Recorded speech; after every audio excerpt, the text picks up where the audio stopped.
ট্যাংরার হেলে পড়া বহুতল ভাঙতে গিয়ে প্রবল বিক্ষোভের মুখে পুলিশ ও পুরকর্মীরা। ভেতর থেকে কোলাপসেবল গেট আটকে দিয়েছেন বাসিন্দারা। তাদের অভিযোগ, কোনো নোটিশ ছাড়াই আচমকা পুরসভা বাড়ি ভাঙতে এসেছে। নিজেদের সমস্ত সঞ্চয় দিয়ে তৈরি বাড়ি ভেঙে ফেললে কোথায় যাবেন তারা?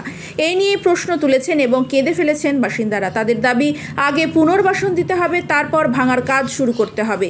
ফের চর্চায় ট্যাংরার ক্রিস্টি ফেয়ার রোডের হেলে পড়া বহুতল। পাশাপাশি দুটি বাড়ি, একটি সবুজ, তৃতীয়টি সাদা। জানা যায়, পুরো নিয়মের তোয়াক্কা না করেই 6 তলার সাদা বাড়ি তৈরি হচ্ছিল। তবে ওই বাড়িতে কেউ বসবাস করতো না, কিন্তু পাশের সবুজ বাড়িতে লোক থাকে। সবুজ বহুতলটি ভার সহ্য করতে না পেরে সাদা নির্মীয়মান বাড়িটির দিকে হেলে পড়ে।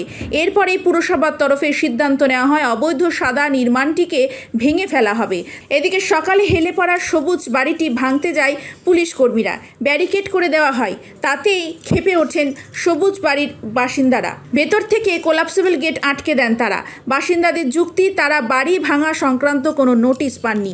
সকলেই জীবনের সমস্ত সঞ্চয় দিয়ে ফ্ল্যাট কিনেছেন, কেউ আবার 90% পেমেন্ট করে ফেলেছেন। তাদের প্রশ্ন, ফ্ল্যাট ভাঙা হলে তারা যাবেন কোথায়? পুনর্বাসন না দিলে বাড়ি ভাঙতে দেওয়া হবে না বলে স্পষ্ট জানিয়েছেন তারা। এ নিয়ে তুমুল উত্তেজনা শুরু হয় ট্যাংরার ক্রিস্টি ফেয়ার রোডে। কেনই বা সাদা বাড়ির বদলে সবুজ বহুতল ভাঙতে গেলেন পুরকর্মীরা, তা নিয়ে উঠছে প্রশ্ন। আমরা কি করবো? আমরা দাঁড়িয়ে রয়েছি, আমাদের মরা ছাড়া তো কোনো উপায় নেই। কেন বলা হচ্ছে যে ইল্লিগালি তৈরি হয়েছে বাড়ি? এই বিষয়ে কিছু বলতে? ইনলিগাল তৈরি, এখানে তো পুরো বিল্ডিং ই সেই অবস্থায় রয়েছে। তো এটা আমাদের মধ্যে পার্সোনাল তো কিছু হচ্ছে না, যেটার জন্য ভাঙা হচ্ছে। কতদিন আগে তৈরি হয়েছে বাড়ি? আপনারা কবে?